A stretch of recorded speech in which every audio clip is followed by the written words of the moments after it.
दोस्तों, कुछ ही दिनों के बाद में ईद उल अजहा यानी कि बकरीद का त्यौहार आने वाला है। इसलिए सबसे पहले तो आप सभी इस्लामी भाई बहनों को एडवांस में बकरीद की बहुत बहुत मुबारकबाद। अगर आपका दिल करे तो कमेंट में हमें भी मुबारकबाद लिख सकते हैं। आज की इस वीडियो में हम बात करने वाले हैं 5 ऐसे लोगों के बारे में जिनके बारे में अल्लाह के पैगंबर हजरत मोहम्मद सल्लल्लाहु अलैहि वसल्लम ने फरमाया है कि 5 लोगों के ऊपर कुर्बानी वाजिब नहीं है, यानी कि 5 लोगों को कुर्बानी माफ है। अगर ये 5 लोग बकरीद के मौके पर कुर्बानी नहीं करते हैं तो उनको कोई भी गुनाह नहीं होगा। और साथ में हम आपको ऐसे लोगों के बारे में भी बताने वाले हैं जिन पर कुर्बानी वाजिब होती है, यानी कि जिनके लिए कुर्बानी करना ज़रूरी होता है।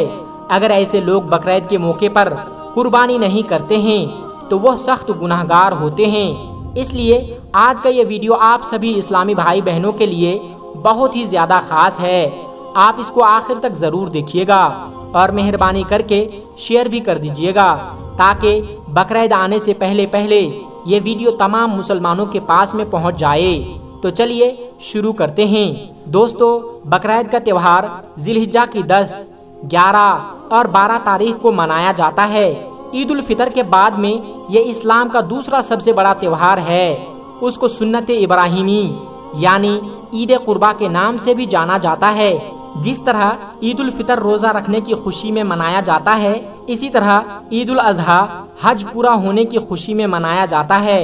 ईद उल अजहा के दिन सभी मुसलमान भाई सबसे पहले ईदगाह में जाते हैं और ईद की खास नमाज पढ़ते हैं और उसके बाद में अपने अपने घरों में आकर अपने पाले हुए जानवरों की कुर्बानी करते हैं।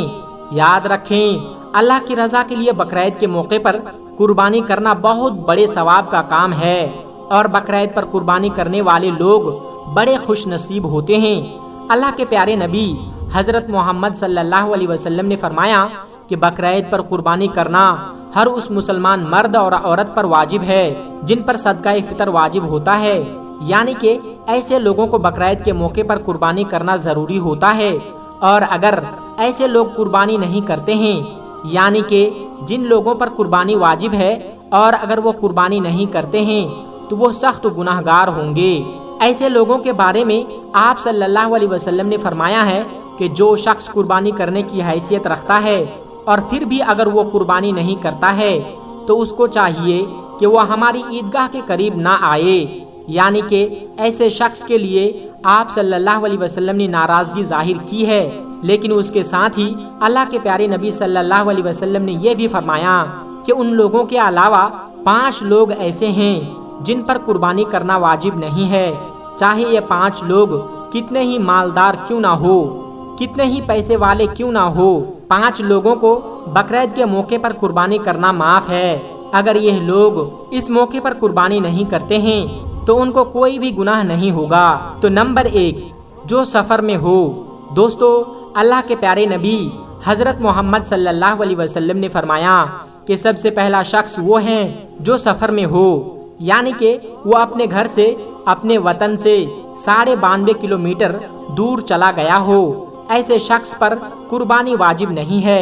मतलब कि जो लोग सफ़र की हालत में हों ऐसे लोगों को कुर्बानी माफ है। ऐसे लोग चाहे कितने ही मालदार क्यों ना हो, ऐसे लोगों के पास में कितने ही पैसे क्यों ना हो, मगर उसमें भी एक मसला है।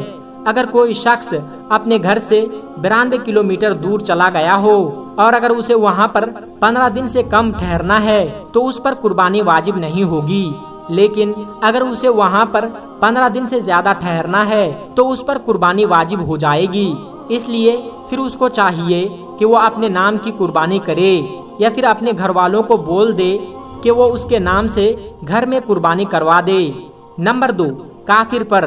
दोस्तों, अल्लाह के प्यारे नबी हजरत मोहम्मद सल्लल्लाहु अलैहि वसल्लम ने फरमाया कि बकरीद पर कुर्बानी करना हर उस मुसलमान मर्द और औरत पर वाजिब है। इस हदीस से मालूम होता है कि कुर्बानी करना काफिर पर वाजिब नहीं है, काफिर को कुर्बानी करना ज़रूरी नहीं है। यानी कि ऐसा शख्स जो मुसलमान नहीं है, जिसने कलमा नहीं पढ़ा है और वो इस्लाम में दाखिल नहीं हुआ है, ऐसे शख्स को कुर्बानी माफ है। यानी कि कुर्बानी सिर्फ और सिर्फ मुसलमान मर्द और औरत पर ही वाजिब है, काफिर पर नहीं। नंबर 3, बच्चे और मजनून पर। दोस्तों, अल्लाह के प्यारे नबी हजरत मोहम्मद सल्लल्लाहु अलैहि वसल्लम ने फरमाया कि बकरीद पर कुर्बानी करना बच्चों और मजनून पर यानी कि पागलों पर वाजिब नहीं है, यानी कि बच्चों को और मजनून को कुर्बानी करना माफ है। अगर ये लोग भी कुर्बानी नहीं करते हैं तो उनको भी कोई गुनाह नहीं होगा। नंबर 4, गुलाम पर।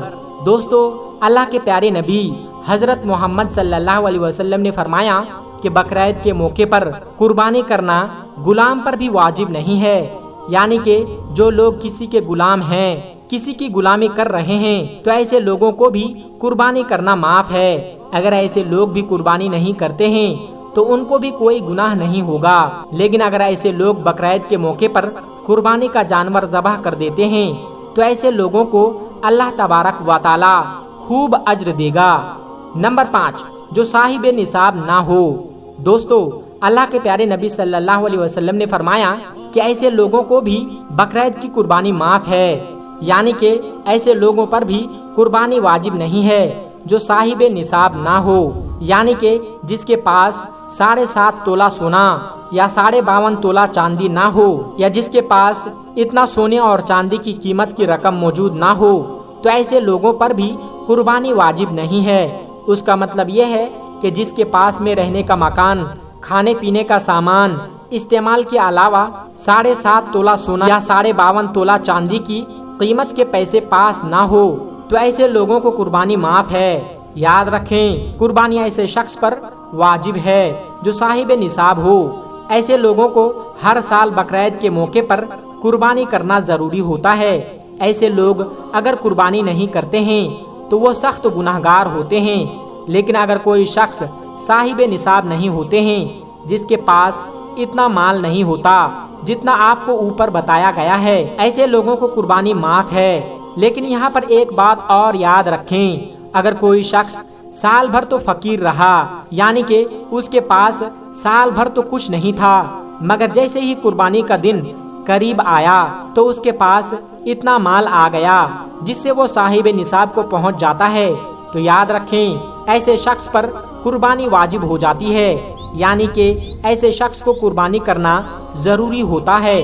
याद रखें, अगर कोई शख्स साहिब निसाब नहीं है, यानी कि उस पर कुर्बानी वाजिब नहीं है, फिर भी अगर वो अपने शौक से कुर्बानी का जानवर खरीद लेते हैं और उसकी कुर्बानी करना चाहते हैं तो उस पर कुर्बानी वाजिब हो जाती है। उसके अलावा अगर किसी के पास एक आलीशान मकान है लेकिन वो उसके खुद के रहने के लिए है, तो चाहे वो कितने ही ज्यादा कीमत का क्यों ना हो, लेकिन उसके पास उस मकान के अलावा इतना माल नहीं है जिससे वो साहिब निसाब को पहुंच जाए, तो उस पर कुर्बानी करना वाजिब नहीं है, यानी कि उसके लिए कुर्बानी करना जरूरी नहीं होता है, क्योंकि वो उसका मकान हाजत असलिया में नहीं है, यानी कि जरूरत की चीजों में से है, इसलिए उस पर कुर्बानी वाजिब नहीं होती है। लेकिन अगर किसी के पास में 2 मकान है, उनमें से एक में खुद रहता है और एक उसने किराए पर दे रखा है, और उसका किराया इतना है कि जिससे वो साहिब निसाब हो जाता है, तो उस पर कुर्बानी वाजिब हो जाती है, इसलिए उस पर कुर्बानी करना जरूरी हो जाता है। याद रखें, जितनी भी जरूरत की चीजें होती है वो सब हाजत असलिया में है, यानी कि वो सब जरूरत की चीजों में से है। उनके अलावा अगर कोई शख्स साहिब निसाब को पहुंचता है तो फिर उस पर कुर्बानी वाजिब होती है। इसी तरह से अगर किसी औरत के पास जेवर है, यानी कि वो औरत 7.5 तोला सोना या 52.5 तोला चांदी के मालिक हैं, और अगर उसके शौहर के पास कुछ नहीं है, यानी कि उसके पास जरूरत की चीजों के अलावा इतना माल नहीं है जिससे वो साहिब निसाब को पहुंच जाता है, तो फिर याद रखें उस औरत पर कुर्बानी करना वाजिब हो जाता है, उसके शौहर पर नहीं। यानी कि उस औरत को चाहिए कि वो बकरीद के मौके पर कुर्बानी करे, जबकि उसके शौहर को कुर्बानी माफ है। इसी तरह से अगर किसी शख्स ने कुर्बानी करने की मन्नत मानी तो उस पर कुर्बानी करना वाजिब हो जाता है, उसको चाहिए कि कुर्बानी जरूर करें। इसी तरह से अगर किसी ने मरने से पहले कुर्बानी की वसीयत अपने घर वालों से कर दी और अगर वो इतना माल छोड़ गया जिससे उसके घर वाले साहिब निसाब को पहुंचते हैं, तो फिर उसके नाम से कुर्बानी करना वाजिब हो जाता है।